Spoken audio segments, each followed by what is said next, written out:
What's up, man? Oh, just out here, literal greatest of all days. Nice, good old Sunday. I'm the Meat Viking, It my is a good co-host. Sunday.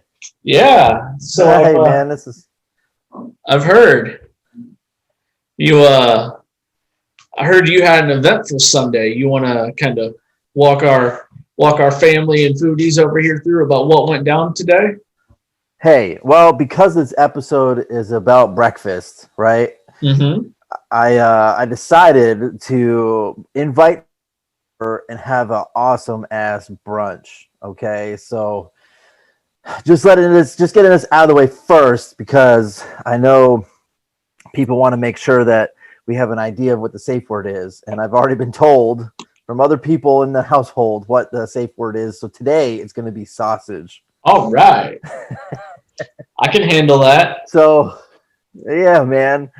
Um, so I had a bunch of people over for brunch, and Mm-hmm. I made a bunch of food.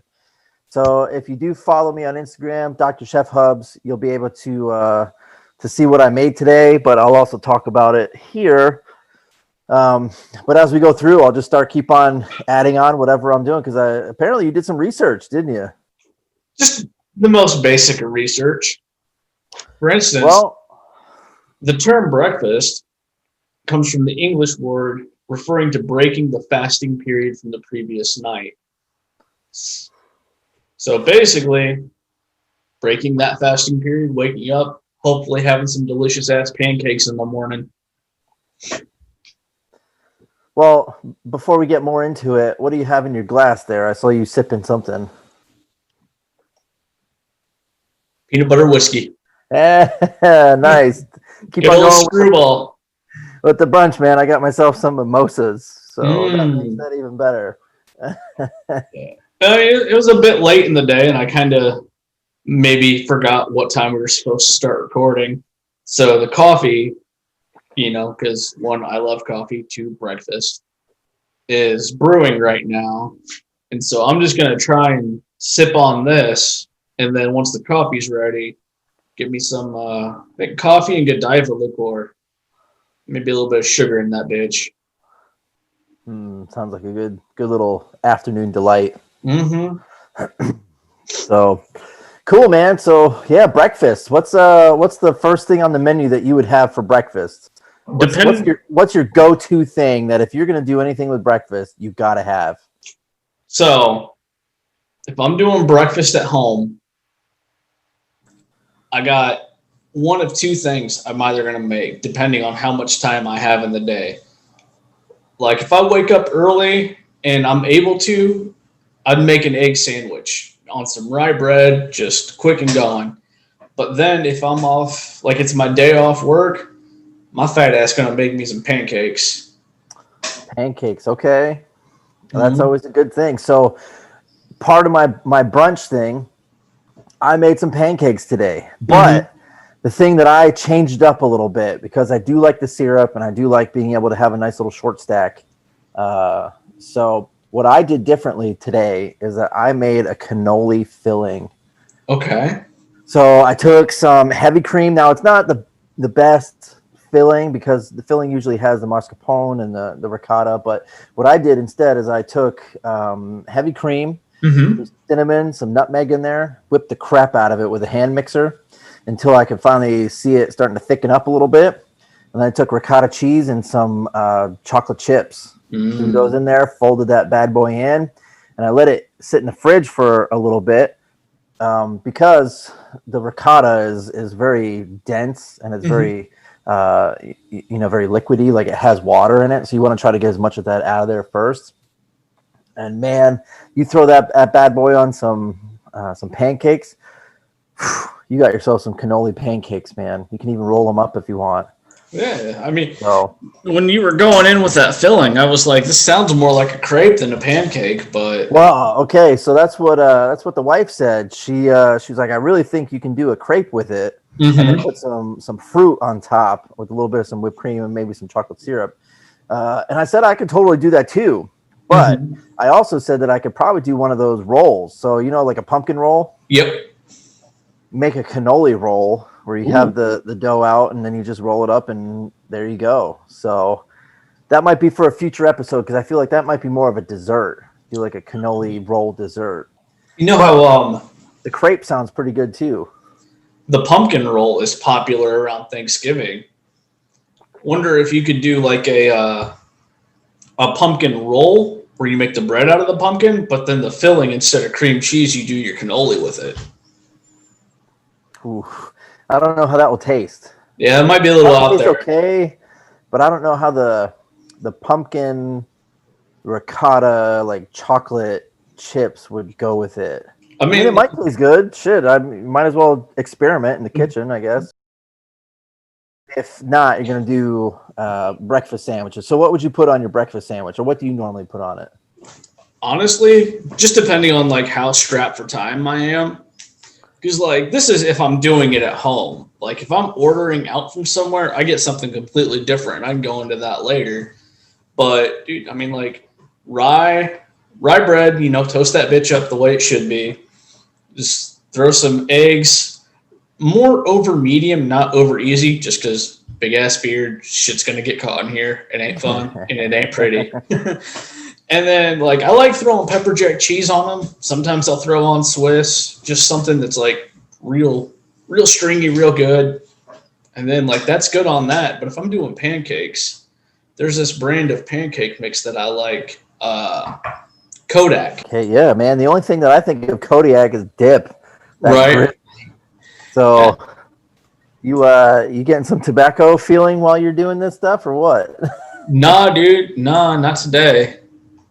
But no, man. So this Kodiak pancake mix, dude, it's literally like you follow the back of the instruction on this bitch and you just throw in some fucking water or some fucking milk.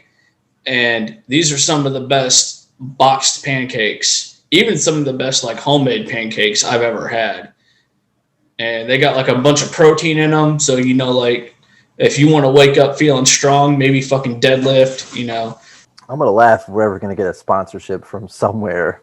Dude, that'd be hilarious to get something from Kodiak or from somewhere. We'd be like, hey, man, you want to have some protein? Boom, Kodiak up in this bitch. Yeah. So anyway, man, looking at the sandwiches, man, you were talking about egg sandwich and you're talking about, the rye bread and whatnot. But have you ever tried that way of making the egg sandwich where you put the bread in with the egg? Have you seen that? The only thing I know about that is how you make a French toast. So enlighten me in the crowd here. Oh, man. So I've done this a couple times. So what you do is you throw in your eggs, but you scramble them up, right? So it's almost like you're making an omelet. And then what you'll do is you'll put your bread in there, the other a piece of bread. So it's like this, right? So that when you're cooking the eggs, then all you need to do is just flip the whole entire thing over, and then you can put cheese and bacon or whatever the hell you need to do, and then flip the eggs in, and then you flip the toast so that it's just one big sandwich. You don't even have to worry anything at that point. You just flip it all into a sandwich, and then there you go. Oh, no shit. Dude, it's super easy. Next time you make a breakfast sandwich, you got to do it. But the thing is, though, is that you got to mix the eggs up. It's not like going to be a runny egg sandwich. It's going to be kind of like an omelet. You throw that in the pan. You put your bread in there. Put a little bit of some butter on the outside of it so that when you flip it, it's going to get nice and toasted. And then when you flip that, because it's like an omelet at that point, then you can put all your cheese and bacon, whatever you want to do, and you'll wind up folding it in. So you'll have your eggs, you'll fold it in, and then you fold it this way into with the bread. Makes such an awesome, mess-free egg sandwich. I have to try that. I might really have to try that. That sounds good. Yeah, man, you're gonna have to try that for sure. Good and simple, and that's something I can get behind. So, what are your go-tos then for breakfast, Mr. Oh, man. So for me, if I'm going to do a breakfast at home, my go-to thing is going to be an omelet. You know what? I take usually 3 eggs. I'll scramble them up a little bit. And sometimes I add milk. The milk gives it just a little bit of some fluffiness. a little bit of some butter in there, or sometimes I do olive oil. Get it real hot. Throw your eggs in there. And then what I like to do is I like to move it around a little bit so that whatever the cooked parts are, I can get a little bit more of a bigger egg. Mm-hmm. And then here's the secret, and I learned this from my grandmother. Mm-hmm. So you can put all your cheese and everything in the center of it, and then you turn it down real low. Mm-hmm. One of those, if you're using oil or if you're using flames really low, if you're using electric, maybe like a level 2 or level 3, Mm-hmm. and then you cover that bad boy up and let Okay. it sit for probably 4 or 5 minutes. Because then what's going to happen is that the steam is going to cook the top part of that omelet, and it's going to make it nice and fluffy. But because you have your oil or butter down at the bottom, it's going to make it so it's not going to stick. Mm. So that when you take that top off, you got your cheese melted, bacon, or you can throw in your whatever other added toppings. Me, I just like doing cheese, and every now and then I'll do bacon if I have it. And then you can so I got to give props to my uncle / grandmother for teaching me that little lesson, because it has made omelets way better since I've done that. Hell yeah. That sounds good as fuck, man. I ain't even gonna lie to you. Now, So do you have a go-to omelet you make? Like, when you were to go to a restaurant, how would you describe this omelet that you make? Is this more of a Western style omelet? More of like a, oh my gosh, like a Greek omelet, or like one of my personal favorites is Philly cheese omelet, not gonna lie. I will usually go for a meat lovers. I'll usually Okay. do the bacon sausage type of omelet if I'm going to go for something like that. Oh, hell yeah. So I've done other ones where it's like a California where they have the avocado, or I've done the Mexican ones where they put the salsa and stuff on it. But if my go-to is usually going to be a meat lovers. Mm. So the chili is actually pretty good too. I don't know if you ever had that on an omelet before. Usually, like, when I'm looking at that chili omelet, it's already after a night of hard drinking. And I'm like, I've already made too many bad decisions lately. Like, I'm going to skip this one. So for my brunch thing today, man, I didn't make any eggs, which I'm cool with, and I totally get it. I made other things. So I made a ham and cheese slider. Mm. So that was some pretty damn good stuff. So I took the King's rolls. Okay. You ever have those bad boys? Yeah, the big old, like packages of Hawaiian bread, basically. Bingo. And what Yep. you'll do, chop that bitch in half. Mhm. All right, cut it all the way down, flip it over. And I took just regular ham, deli meat. If you have a ham that you cooked and use that as leftovers, throw it in there. If you have deli meat, that works too. Just line it all the way through, and you can put it into a regular 9x13 pan because it fits perfectly in that. Mm-hmm. And then I took a big ass block of white cheddar cheese, and I just cut it up into really long slices and lined that whole entire 9x13. Mm. All right, and I took some Dijon mustard, and I put it on the bread side, Mm-hmm. and I just took a knife and just made a nice little layer of that, and then flipped that on top. And the cool thing about those Hawaiian rolls, man, they line up perfectly. So later on, you can just cut yourself off one little piece, and you're good. Mm. But to top it off and make it even better, I took some garlic butter. So I took a little bit of some garlic, mixed it in with some melted butter, and then the only thing I said was that I added it so that it soaked up around the edges, so it soaked up on the bottom. Okay. So yeah. So again, like I throw it around the bottom so it soaks up, and then I threw it in the oven, 350 for about 10 minutes, maybe 10, 15 minutes. So it cooked up nice. It melted the cheese. Oh, man, you can cut yourself one of those little squares. You got yourself a ham and cheese slider. That sounds good. Yeah. Super good. So I had a bunch of items today, man. One of the other ones I did was biscuits and gravy. You like biscuits and gravy? Dude, I love me some biscuits and gravy. What do you know? Have you made some recently or no? Or have you made some in a while? So way back when I was in high school, way back, I took some home ec classes, and we made some biscuits and gravy there. And then I've probably made it another 3 or 4 times since. So it's not something that I cook often, but biscuits and gravy that's a good meal. That's a feel good meal. So, do you remember if you used cream or did you use milk? I think we used cream. All right. I did milk. I did whole milk this time. Okay. And for that one, obviously, it cooked up the sausage. And then I threw in some flour so that it winds up thickening a little bit. Mm-hmm. And then I put in some of the whole milk and let that simmer down just enough so it's some good thickness. Mm-hmm. Man, that was salt and pepper to taste. You got yourself some sausage gravy, man. Yeah, buddy. Yeah. That's one of the great things about breakfast. Breakfast can either be as complex or as simple as you want it to be. Yeah, it definitely is. So, and with brunch, I mean, you can add some of those lunch items too. Oh yeah. Because I also did some fried chicken, man.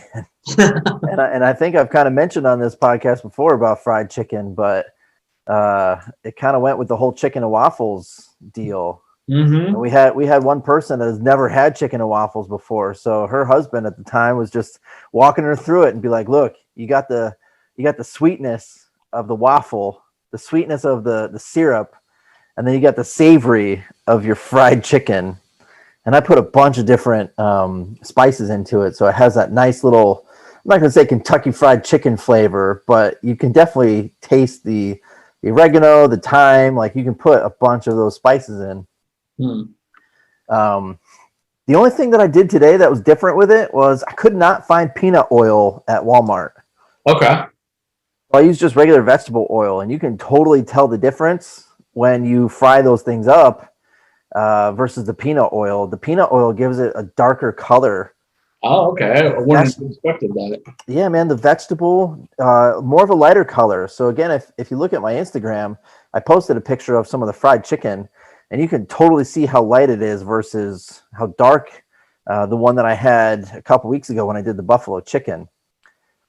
So, but man, chicken and waffles, you can't go wrong with some of that savory and sweetness too. So now this person that had never been graced with this chicken and waffle, where are they from originally? Because chicken and waffle is kind of like a northeastern thing. No, man, chicken and waffles are a southern thing, dude. Nah, dude. Nah. Straight up. Let's go. Chicken and waffles wiki. Because I was looking at this because I was like, how do you live in the South and not have chicken and waffles? But according to Wikipedia, it's a northeastern thing. It's part of Pennsylvania Dutch cuisine. No way. Bruh, like Wikipedia yourself some chicken and waffles while I go and get me some coffee. But then how is Wikipedia, I mean, how is the South taking over all of that? Because the South can deep have all the make they have all the better. fried foods. Yeah. All right, man, we'll go get some coffee and we'll do some origin here. Maybe back in the day they just didn't deep fry that bitch. And they're like, we're just gonna throw the whole chicken on the waffle. I'm just looking through some history of this. And I would have never thought that chicken and waffles was going to be a Northeast thing. I didn't think it either. And I was like, so where's this? What got me fucked up was the fact that knowing you're from the South, somebody didn't have chicken and waffles. And so I was like, well, where does this person come from to not be graced by this greatness? And so I looked where chicken and waffles came from, and I was like, oh, this got me fucked up, Wikipedia. Yeah, I mean, I usually don't follow Wikipedia a lot, but just for things like this, it's kind of cool to kind of see. And they obviously have sources and whatnot, but man, if you're looking at the same website that I am and how Pennsylvania served waffles with fried catfish, and then they did it with chicken, and that it was a big thing in East Liberty, Pennsylvania, like, I didn't think that it was going to be part of that Dutch country, that chicken and waffles was started there. But you know what? even if it started in Pennsylvania, okay, I'm sure that it was probably bland as hell. Oh, I'm sure that it probably wasn't the best type of chicken and waffles, and that someone from the South wound up coming up to Pennsylvania and be like, I can this do is this bullshit, better. but I can fix it. Yeah, this is okay, but damn, I can do this better. Right? You're probably right, man. But from what I'm reading, though, it does seem that a lot of the South didn't have access to the chicken, and that it was considered a delicacy, Oh. and that, or the waffle side at least, Mm-hmm. because they usually did more of the pancakes, and Mm. waffles were considered a delicacy. So it was basically one of those special occasion meals for African American families. So you know damn well that there was something going on, that if the Pennsylvania Dutch country came through and said, okay, this is going to be part of our dish, that someone, remember, from the South had to have come up and be like, I'm going to make this better. And they wound up probably putting a bunch of spices in, making it taste way better. Mm-hmm. But I would have never thought for sure that chicken and waffles started out in Pennsylvania. The more you know. Yeah, I know, right? You should have the little editing where the star comes over our head, just the more you know. Right? I could probably try and figure something out like that. So. But yeah, man. That's been a couple times since I've done chicken and waffles, and it's definitely been excellent each time. So the other thing I did too, home skillet potatoes, man. Ooh. Yeah, you want to know what the secret trick is for that one? Let me know. You got to boil the potatoes first. Okay. Because if you do that, it gets rid of all the starches. It gets all that stuff out. Mm-hmm. So and then you drain the water, and then what you do is you throw in some butter into the pan. Man, within 10 minutes, they're going to be nice and crisp, nice and easy to eat. So boiling the potatoes first is the best way to make your best home skillet potatoes. And then obviously you got to throw in some cool seasonings with it too. But if you want anything to be crispy, you got to get rid of those starches out of the potatoes first before anything else happens. Well, shit. Yeah, you're getting schooled on some breakfast items today, huh? I am, dude. The obviously every brunch / bacon thing, or brunch / breakfast thing has got to have bacon in it too. Dude. So you know what? Because you like coffee, you will enjoy this one though. I did a coffee candied bacon. Oh, now how did this happen? So I was just looking up recipes and trying to figure out what I can do with bacon, man. And this one came up. So you brew yourself a little bit of some coffee. You get yourself probably about a quarter of a cup. You throw a little bit of some syrup in there just to get that flavoring. And then you put I don't know, probably a couple teaspoons of brown sugar in. So you're not getting a lot. You're just getting enough that when you mix it all up, it kind of thickens up just a little bit. And then you dab that and throw a little bit of some brown sugar on top of the. Yeah, not that type of dab, man. you dab your bacon with the coffee mix, and then you throw that into the oven and just let it cook up. So I don't think that type of dab is going to wind up getting you anything at that point. I don't know. People still do it. I just did it, so who knows? Yeah, that's where you're getting all your younger viewers, right? So earlier you were talking about you did some research with breakfast, and that it really means breaking the fast from the night before. Yes. Did you happen to see any breakfast that happened in other parts of the world? So where do you want to go? You want to like fucking Africa, Asia? Pick a continent. Let's look at Asia first, man. Let's see what they had to do. All right. You want to do Bangladesh, China, Hong Kong, India, Indonesia, Iran, Israel, Japan, Korea, Man, Malaysia. I don't care. You pick whatever you feel is going to be informational for me. Man, like this shit's goddamn long ass fuck paragraph. Blow the mind, man. Blow it. So Okay, this is interesting. We're just doing basic China right now, right? It says it's made up of many different districts and provinces, each with their own unique cuisine. Breakfast in China can vary significantly from province to province. In general, basic choices include sweet or salty pancakes, syrup, deep-fried breadsticks or donuts, buns, porridge, and fried soup-based noodles. Ooh, I don't know. Noodle sounds different. I mean, like, I don't know what to expect, really. Like, I mean, I'd eat it. Well, it just sounds different. they got what's that thing my wife get? Excuse me. I mean, dude, I'd have some pancakes and egg drop soup. Why not?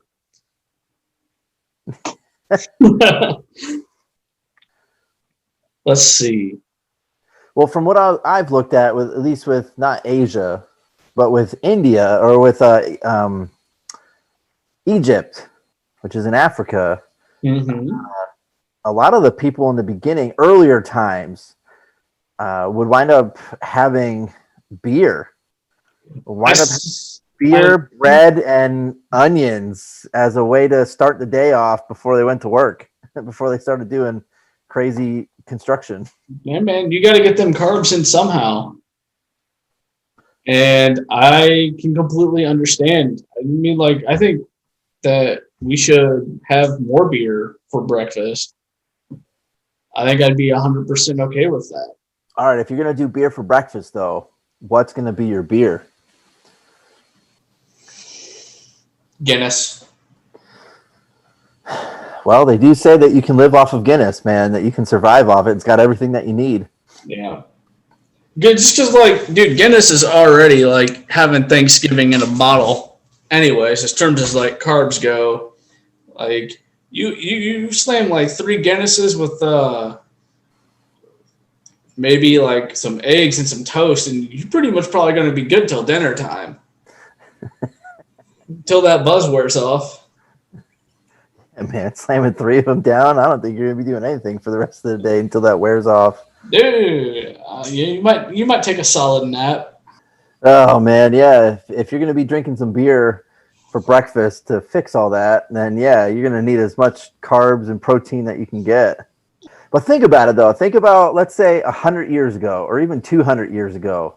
Like the food access that they had back then was not as easily accessible that we have now. Oh yeah. You know, so you'd wake up in the morning and it's like, hey, you've got leftover porridge from the night before, or you have leftover beer, or you have whatever it is that you cooked the night before, and saying, this is what I'm going to eat before I go off and get my full days of work in. So, bread, cheese, ale, like any of that stuff. But if I had to pick my beer to start for breakfast, I would have to do probably a stout or a porter. Okay. Just because I feel as if they're thicker. You know, a lot of those ones, they do have chocolate in them. They do have more breakfasty style flavors to them, like coffee and whatnot. Whereas, the IPAs and your ales and whatnot not necessarily do that, which we can probably talk about beer a whole nother time. So maybe that will be one episode that we can do later on, as we'll talk about beer. I was thinking of a rice wine, but then I was like, that's not how rice wine works, because I was thinking rice wine would give you cleaner carbs, but that's not how rice wine works. Rice wine just gets you fucked up. For all the military people out there. So we haven't really talked about this yet, but cereal. Ooh, okay. What do you think is your favorite cereal? Peanut butter Captain Crunch. You're a glutton for punishment, aren't you? You like the roof of your mouth all tore up, don't you? Dude, like, this podcast called BDSM for a few reasons. Man, my favorite one as a kid was Waffle Crisp. You remember that? Is that kind of like Cookie Crisp, but with a different dog on the cover? I don't know if it had a dog on the cover or not. It just had friggin' waffles on it. Let me fucking Google this shit. Yeah, look at the old Google machine. But Waffle Crisp was what I used to love as a kid. But there's tons of cereals out there. They even have ones now where it's like Captain Crunch, where they've got rid of all of the crunch and they just do the crunch berries. I saw one where this guy posted this picture of blank. Man, I don't know what cereal it was, but his wife ate all of the marshmallows out of it and just left the plain old cereal. And she's like, every marshmallow is gone out of this whole entire thing. My wife ate all of the marshmallows. That's like some Lucky Charms ass shit right there.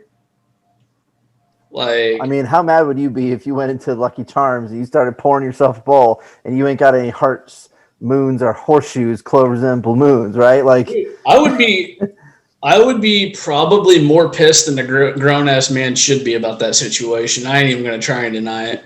Well, it'd even be worse if your wife was the one that ate all the freaking marshmallows and you're like, what the hell did you have for breakfast? Yeah, just dude. Sugar and milk? Yeah, dude, I probably wouldn't talk to her for the rest of the day. I would probably like just, I don't know what happened, honey. I fucking put you on auto ignore. I don't know. I called you 17 times today. I ain't getting no fucking phone calls. I don't know who he's calling. Did you look up that waffle crisp yet or what? Yeah, dude, that was like a yellow ass box. Yep. Okay. It wasn't the one I was thinking of. I was looking up Cookie Crisp. Yeah, they had a dog on that one. Yeah. Also, remember the old fucking cereal company saying, it said, this cereal is for kids? What are you looking at? Kix? Trix. Yeah. Well, no, Trix is, yeah. Mm-hmm. Remember how it was like, Tricks are for kids, and then like a couple of years ago, either I became an adult and no longer a kid, which I second that I am still a kid at heart, so fuck you, Tricks. But they got rid of their shapes, and now they're just like fucking colorful ass balls. Or if you want to go into conspiracy stuff with the Mandela effect, you just thought those things were shapes as a kid, but they're actually just colorful balls. Dude, man, don't get me started on this conspiracy shit. You know I ain't advice. We don't need to go down conspiracy rabbit hole, but maybe as a kid you thought that they were all the different shapes because hey, look at the colors. But as an adult, you look at it and go, dude, they're just colorful balls. It doesn't taste anything different. Tell me that's some bullshit. Like you got me fucking broken over here, okay? Like Jesus Christ. Maybe that's why when you're an adult you don't think of any of that stuff anymore. Is that why the Kix is mother approved, kid tested, right? Kid tested, mother approved? No, dude, they actually like grind up little children and then feed other children to them children. We need to keep on talking about breakfast items, not about feeding kids to kids. Oh God, I'm gonna have so much to edit out, but it's gonna be so worth it. That's fine, man. But hey, there's a lot of breakfast stuff. If you were to go to a breakfast place, okay, what would you order? All right, so my go-to is usually an omelet. My go-to is usually that meat lover's omelet, but there are other times, depending on what's on the menu, where I might actually go into getting a Belgian waffle. Okay. I like Belgian waffles, man. I like the syrup, but they're really filling. That's fair. Here's my thing, right? Like, well, I'm going somewhere. I can make my own fucking pancakes at home. So if your pancakes are worse than my pancakes that I make, I'm not gonna want to fucking pay you for them. That's just economics, homie. Like, let's go. And so, like, dude, I'll usually get like a big ass thing of steak and eggs. Okay. You pay the extra $5 more for that 10-ounce steak or whatever? Man, I don't give a flying fuck. I will take 3 goddamn eggs over easy, some wheat bread, and give me that T-bone rare to medium rare. Heard it here first, kids. If you can cook better than the food that you're being served, just cook your own shit at home and save yourself fucking money. Well, that's the thing about some of the foods, man. I mean, if you're thinking about even just breakfast items, we'll take that because that's probably one of the easiest things to make. Like if you're going to a regular restaurant and steak and whatnot, and people can't cook, whatever. But breakfast, you can't really mess that up per se. Right. Besides burning, like if you left whatever waffle in the waffle iron for a long ass time and burned it, or if you left your pancakes on for a long time and burned it, the stuff that you make really is not that bad, and you cannot really say that it's better or worse than a diner. Yeah. You know, because how can you mess up two eggs over easy and 2 pieces of bacon and some toast? But even doing it yourself, though, like even cooking it yourself, you can't really mess up 2 eggs with some toast and some bacon or sausage. Right. I mean, Like, just like, you know, when you crack your egg open, you just throw the whole shell in the pan. but then the other cool thing about breakfast, though, is that a lot of those items are so cheap that even if you did do that, you can say, "Oh crap, I'm gonna just start right over." I mean, Right. a dozen eggs cost you what, $1.15? Yeah. About You that. know, about that. So you can be like, "Oh crap, I just screwed up my eggs. I'm gonna dump them out and then I'll try again." So I think for our viewers that if you really want to try foods, start with breakfast. Like if you really want to try cooking and getting into that, because the items are super cheap. Oh yeah. No, If you mess up, you could totally start brand new and not worry about breaking your bank. you know what, like that's a damn good point you bring in right now, because like, you know, you get yourself some flour, you get yourself some sugar, some milk, a couple of eggs, you know, you get some bacon or cheese. You can make breakfast for a whole week and not really spend that much money and have something different each day with what you brought, you know? Man, I even did breakfast burritos for a couple weeks because I wanted to prep them myself. Mm-hmm. And the cool thing about that is you roll them up in foil, and then all you got to do when you take it out of the freezer, just take it out of the foil and throw it in the microwave for 2 minutes, and it microwaves right up. And I made 7 days worth of breakfast burritos for probably $10. Oh, hell yeah. The most expensive part of that was the bacon. Yeah. Yeah. And that wasn't even that bad. I think it was like $3.50 for the package that I got. Right. So I mean the tortillas, the cheese, and the eggs were all $2 or under. Mm-hmm. So for $10, you can make yourself 7 days worth of breakfast burritos. Yeah. But yeah, I think that's a really good piece of advice for anybody that's maybe looking into starting to cook. That if you're trying to figure out the heatness and trying to figure out, you know, flipping eggs and doing even pancakes, you can get pancake mix for $2.50 at Walmart or Kroger or wherever you're at, and then all you need is water. You don't need eggs or anything with that one, so you can figure out how to do perfect pancakes for $2.50. Yep. So even if you do mess up, it's not like you're breaking your bank. It's not like you're saying, "Oh crap, I just spent $15 on a steak and it's super burnt well done." It's like, "Oh, here's some pancakes that maybe have been on the grill for a little too long, and there you go." Yeah, I'm looking at the box of Kodak online, right? Okay. And let's see if I can actually flip to serving size just to see about what kind of value we're really getting here. Well, no, because like the side image is blurred. So serving size is a quarter cup, right? But you know how it says like how many people it should serve above that, unless it's ice cream, and then ice cream is fuck serving size. It's the size of the container the ice cream is in. Yeah. And so with this box that I personally really like, you can do it 3 different ways. You have 14 grams of water, or you can do 18 grams of milk, or if you want to have like the most protein pancakes you have, you can add milk, 21 grams of milk, and add an egg. Super simple, and $4.99 for that box. All right, so even $5. Yeah. $5 isn't that bad if Yep. you're gonna make a bunch of pancakes. Yep. You might as well spend the extra $2 to get a dozen eggs. You got yourself some eggs and pancakes that you can mess with. Mm-hmm. And if you go back to my original thing with the omelet, I mean, there's no way you can mess up that omelet if you do that little recipe I told you in the beginning. That's very true. So I honestly think that people who who don't cook really just don't know how to follow directions. You might be on to that. Well, let me paraphrase this here though. It's not that they don't cook because they don't know how to cook. Because like for me and the wife, like we'll work 12, 13-hour days, 6 days a week. And after that, like I don't want to come home and be like, yo, I'm going to spend 20, 30 minutes cooking up a meal real quick. DoorDash something. It's going to be there when I get.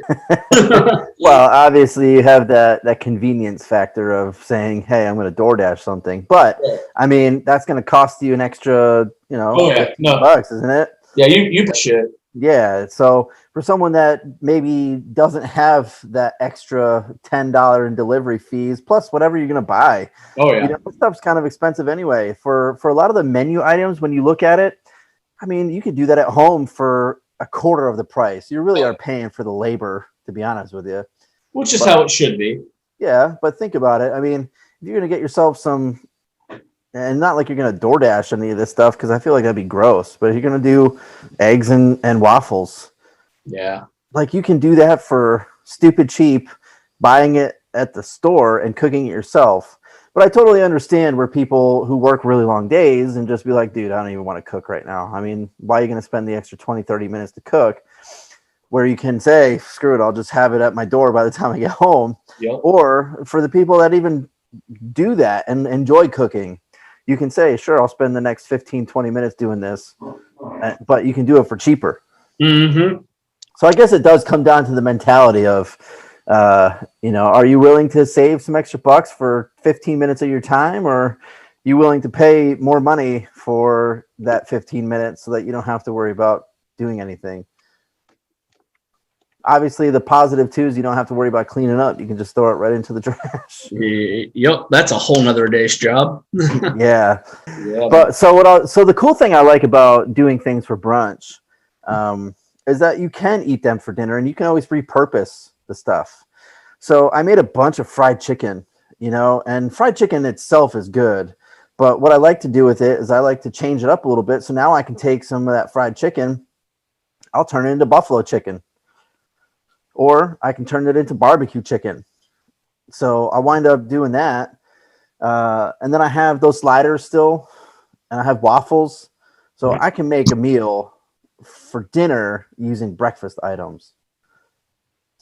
Yes. So, yes, you can. And there's nothing wrong with having breakfast for dinner, man. I always loved it as a kid. My mom would always be like, hey, we're going to do breakfast for dinner. And it's like, sweet. We're getting some waffles and some eggs. Like, boom, I'm sold. Dude, I'm such a fan for breakfast and dinner. You could be like, yo, we're doing cereal for dinner. I'd be like, dope.